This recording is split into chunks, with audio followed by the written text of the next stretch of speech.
Sony XDCAM HD cameras and decks also operate as VTR replacement units, essentially emulating traditional linear-based workflows. We will demonstrate how to work with XDCAM HD media using Apple Final Cut Pro software. In this example, we'll be using Sony's PDW F75 deck connected to a Macintosh computer with an iLink cable. As Final Cut Pro is a QuickTime-based application, the XDCAM HD high-resolution MXF files must be rewrapped as QuickTime. This lossless process is handled by Sony's XDCAM Transfer application.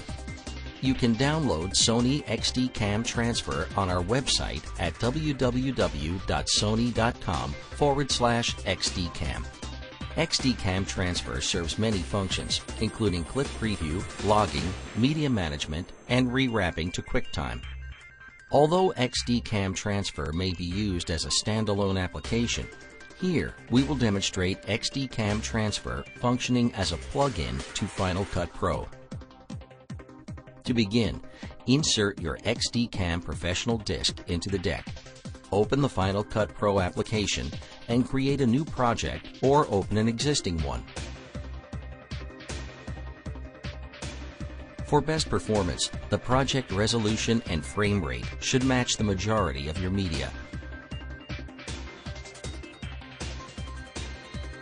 To import XDCAM HD clips from the File drop menu, choose Import Sony XDCAM. The XDCAM Transfer user interface is divided into 4 major sections. The source list on the left is used to select attached media.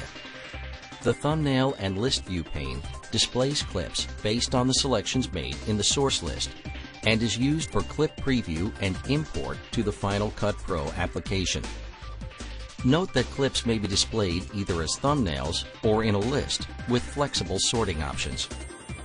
The player pane along the bottom is used for clip navigation and subclipping and automatically updates based on the selection made in the thumbnail pane above. Clip information is displayed to the right of the player pane, and user logging data may be entered here as well. Also note the Send Clip to Final Cut Pro project setting at the very bottom of the window. This item appears exclusively when XDCAM Transfer is being used as a plug-in to Final Cut Pro and directs the flow of metadata to the appropriate Final Cut project. If multiple Final Cut projects are open, use this setting to direct the imported metadata to the proper location. Before proceeding, a few XDCAM Transfer preferences should be set. Open the Preferences window by selecting Preferences from the XDCAM Transfer drop menu. Select the Import button.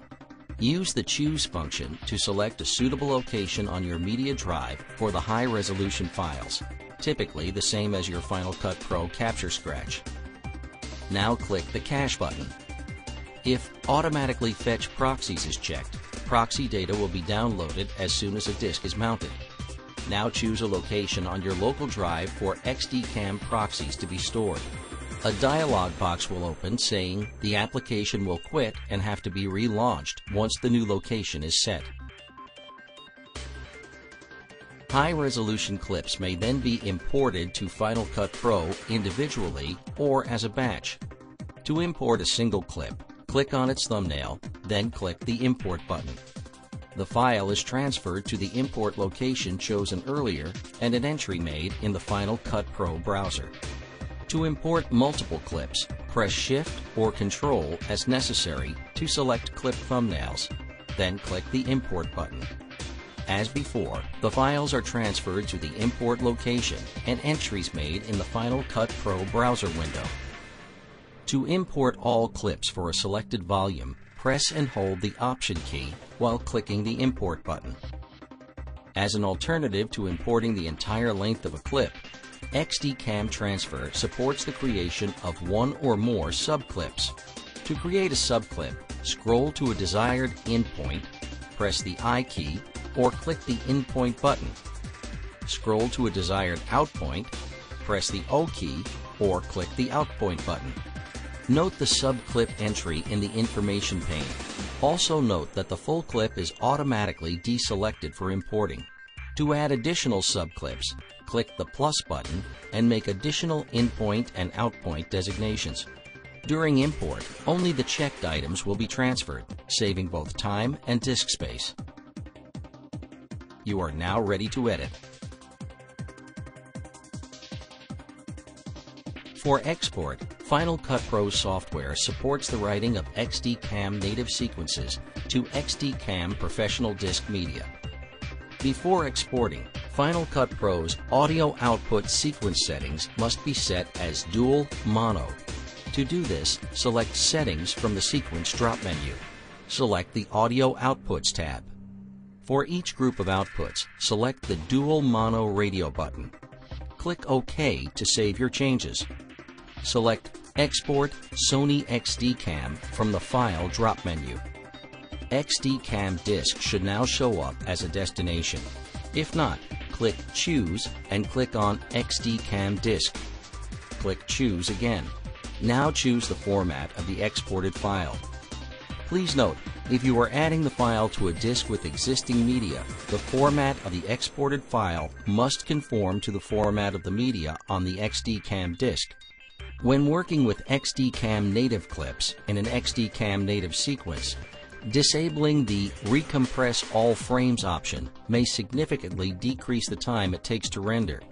If desired, choose an alternate location for any intermediate render files. Click Export. First, the sequence will be rendered. Then it will be automatically written to the specified location. We hope you have found this short tutorial helpful. For more detailed information, please refer